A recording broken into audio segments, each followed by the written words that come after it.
Hello, my name's Tom. I am the editor of the Popcorn Muncher, and welcome for the first time in a very long time to the Popcorn Muncher YouTube channel. I am dusting off the channel because there is the greatest of cinematic events, a new Liam Neeson movie coming out this week. The movie is The Commuter. Marks his fourth collaboration with Jaume Collet-Serra, a great action director, and The Commuter is a really fun action movie. And so, to commemorate the release of that movie, I thought I would take the opportunity to give you a top 5 list, and this is my top 5 Liam Neeson action movies. Now, we are not talking old Liam Neeson, we are not talking character actor Liam Neeson, we are talking post-Taken, old man doing action Liam Neeson, the best Liam Neeson, in other words. And speaking of Taken... Remember, you're fighting for this woman's honor, which is probably more than she ever did. So, just outside the top 5, but definitely worthy of a mention, is the film that started it all, Taken, in which Liam Neeson makes the most famous phone call in cinema history. He is on the lookout for his daughter, who has been kidnapped. He is going to find her, and he is going to deal with those who have taken her by any means necessary. It's a really fun movie. It's not quite the same sort of silliness as some of the later films on this list. It's still a little bit serious given the inherent ludicrousness of the subject matter. But what it is, it's Liam Neeson on full action form, having a great time. So it's just about getting an honourable mention. Very nice. High five. Number 5 on this list is the reason we're all here. It is The Commuter. This is Jaume Collet-Serra's new film with Liam Neeson. It is all action, all spectacle, all delight. So Liam Neeson is an insurance salesman who is fired from his job, but gets on the same commuter train he's been getting on for the last 10 years. This time, though, he's met by Vera Farmiga, who is a new passenger on the train, who poses him in the sort of realms of psychobabble, a premise that he must find a passenger who doesn't belong on the train. He's uniquely qualified. He travels the train every day. So Vera Farmiga says, find this passenger, we'll give you some money. It soon transpires that the money is very much the carrot, but there is also a stick here in the realms that his family is under threat, those he knows are under threat, his friends are under threat. And what follows is a very, very fun movie. There's lots of action, lots of use of the confined spaces. Jonathan Banks is great, Florence Pugh is great, there's a really good supporting cast. It goes completely off the rails, if you'll pardon the pun. I'm so sorry. I'm sorry. I'm sorry. It's really enjoyable Liam Neeson action fare, claustrophobic spaces, lots of head smashy action, really great fun. It's number 5. Because we're a team now, and there's 4 of us, so we should come up with a name for it. Number 4 is even sillier, even bigger, even stupider. It's the ATeam, in which Liam Neeson plays Hannibal opposite Bradley Cooper, Sharlto Copley, among others, in a really silly update of the classic TV series. It's basically barking catchphrases, scowling at the camera, huge ridiculous stunts of the kind that you see in Fast and Furious movies. There's a scene where they fly a tank, which is the most ridiculous thing I've seen in a long time. But with all of that, with a nod and a wink to the camera, it is outrageous fun. I really enjoyed every moment of the A-Team. There's a line in it where Neeson's character says that overkill is underrated, and if ever a film was reviewed by its own dialogue, that's it. Why is it, when something happens, it is always you 3? Number 3 on this list is NonStop, which is Neeson and Jaume Collet-Serra's last collaboration.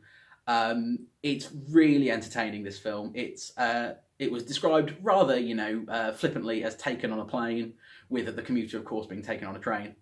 Taken on an automobile can only be just around the corner. NonStop sees Neeson play an air marshal who receives mysterious messages on the flight. There's some sort of threat in place, and he is framed for it. It's really silly. It is beyond stupid. But again, like The Commuter, you've got a really tightly confined cast of characters, really well performed, and Jaume Collet-Serra definitely knows how to do action, and he does it here absolutely brilliantly. This town isn't big enough for 2 supervillains. Getting towards the top of this list now, and given that Joe Carnahan made the A-Team with Liam Neeson, it will be a surprise to hear perhaps that he also made The Grey, which is the most thoughtful and, traditionally interesting perhaps of Liam Neeson's action movies. He plays a wolf hunter who finds himself one of the main survivors after a plane crash.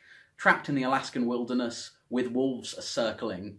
And what happens is not a survival tale as such, although there is plenty of that stuff in there, but a tale of existential musings and of the coming of death and the significance of death and the way it falls for the characters. It's a far more soulful movie than the other movies on this list, but it's really interesting, and it allows Neeson to bridge the gap between his silly action man persona and his status as a reliable character actor.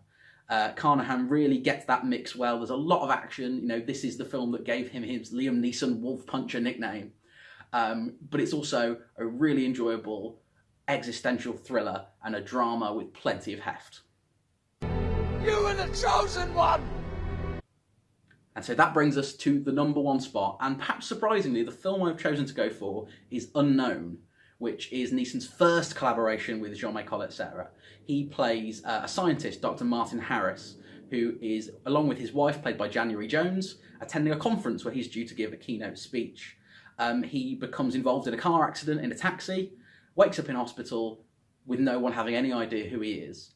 And when he gets back to the hotel where the conference is due to take place, it transpires that someone else has taken his identity, taken his wife, for reasons unknown, and is therefore left to Neeson to work out what the hell is going on.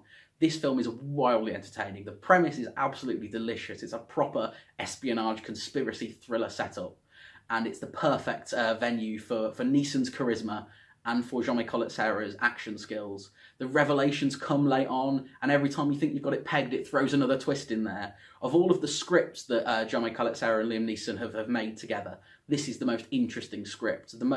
It's kind of shorter on spectacle. When the spectacle comes, though, it is brilliantly helmed, beautifully put together by Neeson, and indeed very exciting. But it's the intrigue of the premise here that works so well. The intrigue of the performances, the intrigue of the mystery. And unlike a lot of modern thrillers, it's definitely able to stick the landing and come up with a finale that really works. So that's why Unknown is my favourite Liam Neeson action movie. They had me convinced I was crazy. But when they came to take me, I knew. It's a simple code. These mean anything to you? It's my wife's writing. So that's my top 5 in place. We've got at 5, The Commuter.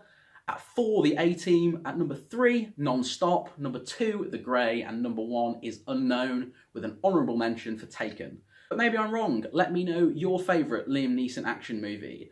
Stick it in the comments. And if you've enjoyed this video and want to see me do more, leave a like, subscribe to the channel, and hopefully I'll be back with more top 5s, more videos in the future. But thank you very much for watching.